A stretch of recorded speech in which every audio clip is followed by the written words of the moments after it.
আজকে একটু ঘুম থেকে উঠতে দেরি হয়ে গেছে আমার। উঠেই দেখি মা বাসি কাজ সেরে নিয়েছে, উঠান মুছেছে, রান্নাঘর মুছেছে, তারপর বাসনপত্র মেজে নিয়েছে, স্নানও করা হয়ে গেছে। তো মা এখন পুজো জোগাড় করছে। তো আমার কাজ যেটা, আমি ঘর মুছে তারপর হচ্ছে গ্যাস টেবিল মুছে স্নান করে নেব। আর গোবর আমি বাইরে থেকে নিয়ে আসলাম, মা গোবর বাইরে কাকিমাদের এনে রেখেছিল, সেখান থেকে আমি বাইরে থেকে নিয়ে আসলাম।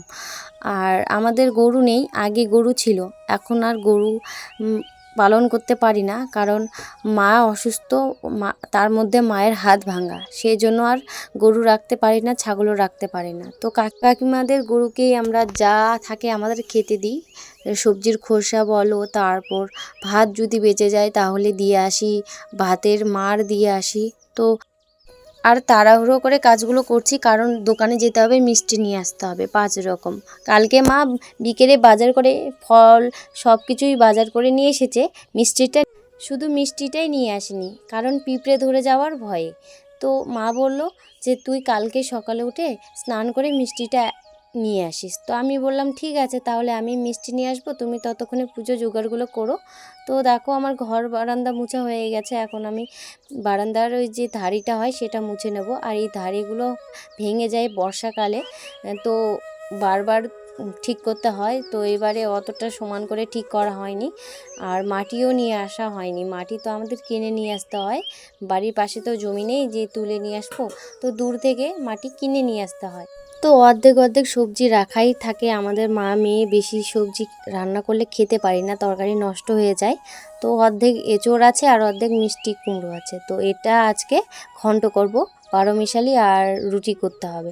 তো আমি এখন ওভেনটা মুছে নিচ্ছি আর মায়ের সাথে কথা বলছি। মা বলছে সবার পুজো দেওয়া হয়ে যাচ্ছে, আমাদের কখন হবে? তো আমি বলছি সবার হয়ে গেলে কি করব, অত তাড়া কিসের, আমরা যেমন পারবো তেমন করব। কি ঠিক বললাম বন্ধুরা? তো চলো আমি গ্যাস ওভেনটা মুছে নিই, মুছে খাওয়ার টেবিলটা মুছে নেব, নিয়ে স্নান করে নেব।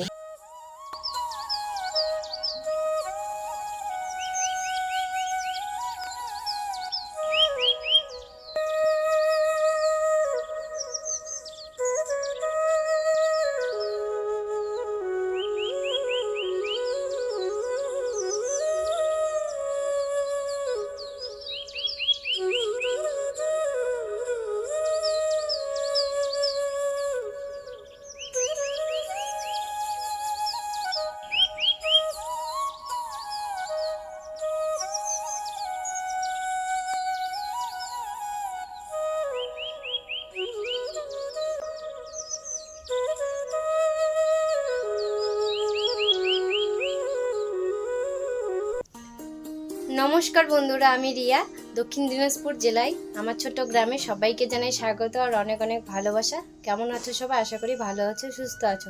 চলে আসলাম নতুন একটা ব্লগ ভিডিও নিয়ে। তো আজকে লাস্ট মঙ্গলবার, তো সকালের কাজ বাজ সেরে স্নান করে নিলাম, এখন যাব বাজারে মিষ্টি কেনার জন্য। তো চলো বাজারে যাওয়া যাক।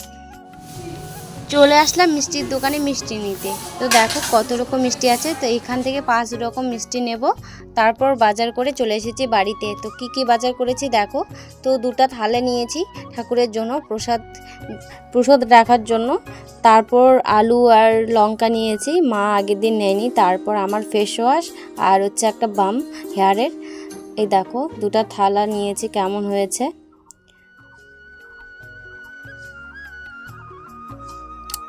কেমন হয়েছে বন্ধুরা? তো এই 2টা থালা নিলাম ঠাকুরের জন্য। আর আগের থালাগুলো আমি সব আমিষ করে দিয়েছি, থালা শর্ট পড়ে গিয়েছিলো সেজন্য। আর 2টা সিঁদুরের পুড়িয়া নিয়েছি আর 5 রকম মিষ্টি নিয়েছি। তো চলো ঝটপট করে পুজো দেওয়া যাক, অনেক দেরি হয়ে গেল।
পুজো দেওয়া হয়ে গেছে, প্রসাদও খেয়ে নিয়েছি।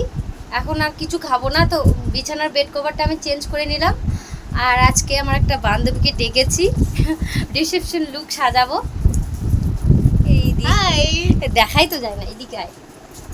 এই যে তো ওকে রিসেপশন লুক দিব আজকে, খুব সাজাতে ইচ্ছে হলো, তার জন্য ওকে ডাকলাম যে আয় আজকে তোকে একটু রিসেপশন লুক সাজাই।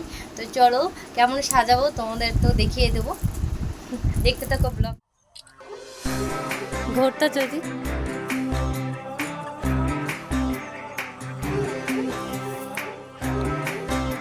তো দেখো বন্ধুরা, ফাইনাল লুক কেমন লাগছে ওকে। এইদিকে চুলটা তো কেমন যেন হয়ে গেছে, ওইদিকে চুল কম আছে।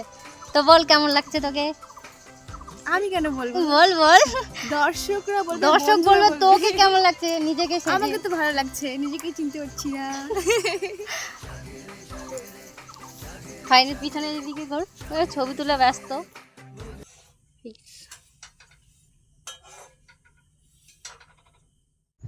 তো বন্ধুরা, রাত্রের খাওয়া দাওয়া হলো, রুটি আর তরকারি করেছিল, তো সেটাই খাওয়া দাওয়া করলাম। আর সারাদিনে কিছু খাইনি। আমার বান্ধবীকে কেমন লাগছে তোমরা অবশ্যই কিন্তু কমেন্টে বলবে। তো আজকের ব্লগটা আমি এখানেই শেষ করব। এখন খাওয়া দাওয়া করেছি, শুয়ে পড়বো, বিছানা ঠিক করব, ঝাড়বো, তারপর শুয়ে পড়বো। তো আজকের ভিডিওটা যদি ভালো লাগে লাইক কমেন্ট শেয়ার করো, আমার পাশে থেকো, আমাকে সাপোর্ট করো। ফিরে আসছি নতুন একটা ব্লগ ভিডিও নিয়ে, ততক্ষণে সঙ্গে থেকো। আর তোমরা কেমন ভিডিও দেখতে চাও অবশ্যই কিন্তু কমেন্ট করে বলবে।